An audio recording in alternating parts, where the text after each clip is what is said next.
changes will allow emergency health services to focus on improving efficiency, patient safety, and response times in all parts of the province. The Health Minister announcing the transfer of emergency services from AHS to Acute Care Alberta, the new agency set to become operational at the beginning of April. And through the budget, the government committing another $60 million over 3 years to replace and update the fleet of EMS vehicles. Joining us now, Len Stelmaschuk, President of the Alberta Paramedic Association. Mr. Stelmaschuk, welcome to Alberta Primetime, sir.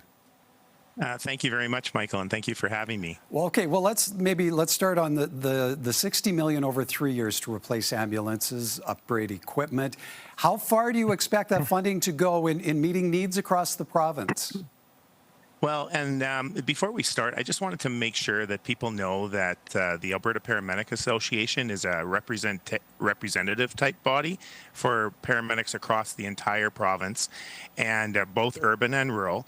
And we focus on the knowledge, skills, and health and wellness of our members and paramedics, whether you're with us or not. And we're not a union or a regulatory body, and I think that's important to understand. When the announcement came in, I think there's a little bit of a thought process. It said 60 million, 20 million, that's already allocated, and then another 40. But that seems to be very specific to Alberta Health Services only. And there's a large number of paramedics that don't work for Alberta Health Services today. And at the same time, it's kind of a bittersweet thing because, we're grateful for the government of Alberta and this health minister to recognize paramedics as part of the integral part of the healthcare system. But there's been no announcement for other areas like contracted operators and or those outside of the AHS system. And I think there's a little bit of a misunderstanding that contracted operators don't get that they're all separate and on their own, but this is all public funding dollars, and we really realize that the paramedics in the province of Alberta, all of them, need equipment, need vehicles in order to respond to those types of emergencies and to do the work that they're so good at. Okay, so when it does then come to, let's say, the contracted operators, are they themselves responsible for replacing vehicles? Well, it's kind of, it was mentioned in the announcement that that comes out of another pot, but it doesn't necessarily say where exactly that pot goes for, or if there's going to be a top-up of that amount of money. Maybe there's going to be a future announcement to go with that. But, I want to stress that, these paramedics that are going out there today, like they're smart, caring, capable people with critical thinking skills, and they do all these things like medical emergencies, trauma emergencies, and they focus on adults, pediatrics, obstetrics, geriatrics, and even mental health and addiction. So when it comes down to money, for the tools and the equipment like stretchers and cardiac monitors and ambulances responding, everything ages. And so it's very unclear whether or not there will be extra dollars to help them as well.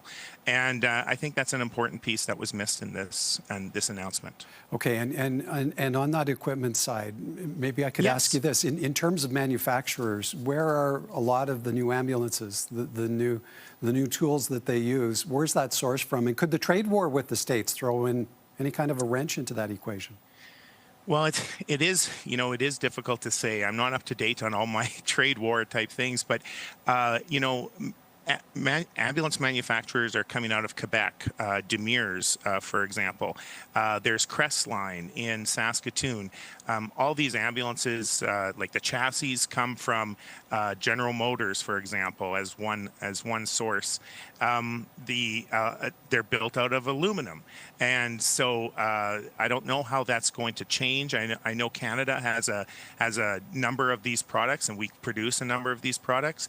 But it would be very interesting to see. And but of course, when demand comes up, especially for the chassis, as mentioned in the announcement. When there's a demand, and what I hear is that sometimes that it might be as far as 2 years down the road before people can get the ambulance that they need or they want. So there's a lot of competition. I think this gives maybe Alberta Health Services a little bit of an advantage over some of the smaller operators, but that's just a perception right now. It would be nice to hear a little bit more about this from the minister or from the government of Alberta. Okay, organizationally, how do members of your association feel about the degree of health system restructuring that's underway? What are their expectations of this shift to acute care Alberta? Well, I would say that on the whole, and you know, of course, everybody has their different opinions on everything, but I think the minister has moved in a great way to this acute care Alberta, and not only that, with continuing care, mental health, and addictions, they are looking at the idea of spreading it out, breaking it up a little bit. From my understanding, acute care Alberta will start looking at more of the contracts, where even the AHS side of things, what AHS is as we know it today, will become more of the operator. And I think really the biggest stumbling block has been for paramedics in the province of Alberta is that traditionally Alberta Health Services EMS, which is now going to be Emergency Health Services, they've been the contractor and the operator. And I believe that there is some efficiencies that will be found along the way. Time will tell. I know it's a great big undertaking for the minister, and I know it's a complex system. So there's a lot of things going on, but we believe, and the association and a number of paramedics in the province believe it's in the right direction. All right, Len, before we go, over the last number of months, we hear lots of about a system in crisis, about your front lines burning out. I understand you're also reaching out to all paramedics with an offer of assistance in dealing with PTSD. Yes, and like I said before, we look at the knowledge, skills, and health and wellness of paramedics, and we're putting on teaming up with Wounded Warriors this year, and we're going to offer a free trauma training, resiliency training with Wounded Warriors. It's going to be in places like Red Deer, Calgary, Edmonton, and Grand Prairie. Red Deer on April 22nd, Calgary April 24th, Edmonton May 20th, and Grand Prairie May 23rd. A lot of times we forget about Grand Prairie, so they're so far out in the north, but it's a free seminar for paramedics and their family. We're going to feed you when you come there. There's no cost. Some people might ask about continuing education credits through our regulatory body.